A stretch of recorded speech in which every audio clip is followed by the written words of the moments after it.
This is my 9th year working in nursing, and among the experiences I've encountered, one night stands out vividly in my memory. On that day, I received a call from Colleen, a woman in her 40s, who hired me to take care of her 65-year-old mother, Martha, who suffered from developmental disabilities. Colleen worked the night shift and needed an experienced caregiver to ensure Martha's safety during the night. Around 9 p.m., Colleen arrived with Martha, who greeted me with a smile. I informed Colleen that I already had experience caring for 2 other women with developmental disabilities. Colleen reminded me that Martha sometimes wandered at night, appearing confused, and I needed to comfort her and guide her back to her room. It was not sleepwalking, but one of the symptoms of Martha's dementia. I assured her that I could handle it. Initially, I sat in the living room watching TV, as the job wasn't always glamorous and often involved long periods of waiting. Suddenly, I heard footsteps from upstairs. I went to the staircase and called out to Martha. No response, just the sound of her footsteps returning to her room, followed by the closing of the door. Perhaps she just went to the bathroom, I thought. After about an hour, I got up to grab my sandwich from the kitchen, and that's when I nearly jumped out of my skin. Martha stood at the doorway, with shattered glass scattered on the floor. I apologized and asked if she was okay. Instead of a reply, she started screaming, asking me who I was. I quickly reminded her that I was the caregiver hired by Colleen and that we had just met. This seemed to work, enough for me to guide her back to her room upstairs. I got her a glass of water, some melatonin, ensuring she took it, and made sure she went to sleep peacefully. Exhausted, I retreated to the spare room upstairs and hoped Martha was now sound asleep. However, I had only slept for about an hour when I was awakened by repetitive thudding sounds from downstairs, every 1 to 2 seconds. I rushed downstairs, realizing that I left my bedroom door open, allowing me to hear if Martha woke up. I descended quietly and found the source of the noise in the kitchen. I hurried to the kitchen entrance and witnessed a scene straight out of a horror movie. In the darkness, Martha stood in front of the oven, repeatedly opening and closing it. It was truly chilling. I called her name loudly and she stopped, turning to look at me. Closing the oven door, she began walking towards me, heading for the staircase. I asked her with a slightly fearful tone if she was okay. She got closer, and I finally saw her face, a vacant expression. She walked past me, heading upstairs, but as soon as she reached her room, she slammed the door shut. I gently knocked and called, "Martha, are you okay?" But there was no response. I cautiously opened the door to find Martha standing by the bed, facing away from me, staring at the wall. I had encountered many situations, but this was unsettling behavior. I walked to her, gently laid her down on the bed, and covered her with a blanket.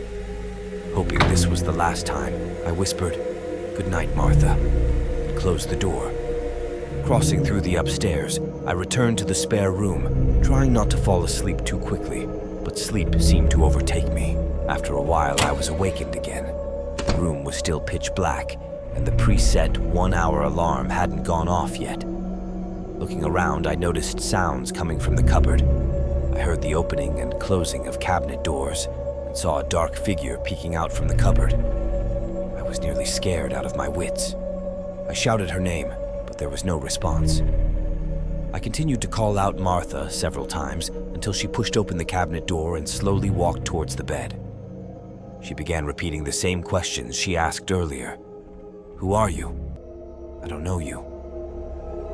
I tried to reassure her, telling her I was her caregiver hired by Colleen. However, her expression became even more vacant, and to my shock, she was holding a large kitchen knife. At that moment, my entire world seemed to collapse, realizing that Martha now posed a threat to my life. "Martha, put down the knife!" I screamed. She, however, got closer, continuously repeating the question. Knowing I couldn't try to comfort a dementia patient holding a knife, I devised a plan to circumvent her path and quickly jump away from the bed. I leaped out from the other side of the bed, just as she swung the knife through the air. Although slow and feeble, her actions indicated a genuine intent to use the knife. I felt an overwhelming sense of tension, realizing that my life was now at stake. "Martha, "Put down the knife!" I shouted again, attempting to keep a safe distance. She became angrier, continuously repeating her previous questions. Recalling the room's layout, I found a route to bypass her. I jumped off the bed, maneuvered through the other side of the room, attempting to quickly traverse the space and escape downstairs. She waved the knife, and though the movements were slow, they displayed an unwavering intent. Glancing back at the staircase, she followed me, the knife still swaying in her hand. I hurriedly navigated the stairs and reached the ground floor, not dialing 900 as I rushed outside, but calling Colleen as she had instructed. I tried to remain calm, informing her that Martha had tried to harm me, and I couldn't stay there. Colleen scolded me over the phone, telling me not to leave and that she would rush back immediately. Unwilling to wait in that ominous environment any longer, I stood guard outside to ensure Martha couldn't leave. When Colleen returned, Martha was lying quietly in her bed, as if nothing had happened. Colleen chastised me loudly until she noticed the knife beside the bed. To avoid giving her more reasons to blame me, I chose not to mention that I had rested in the spare room. Despite Colleen suggesting I continue to stay, and even offering me the spare room, I firmly refused. I never worked in that house again, and Martha's erratic behavior became one of the most frightening patients I encountered in my 9 years as a direct caregiver.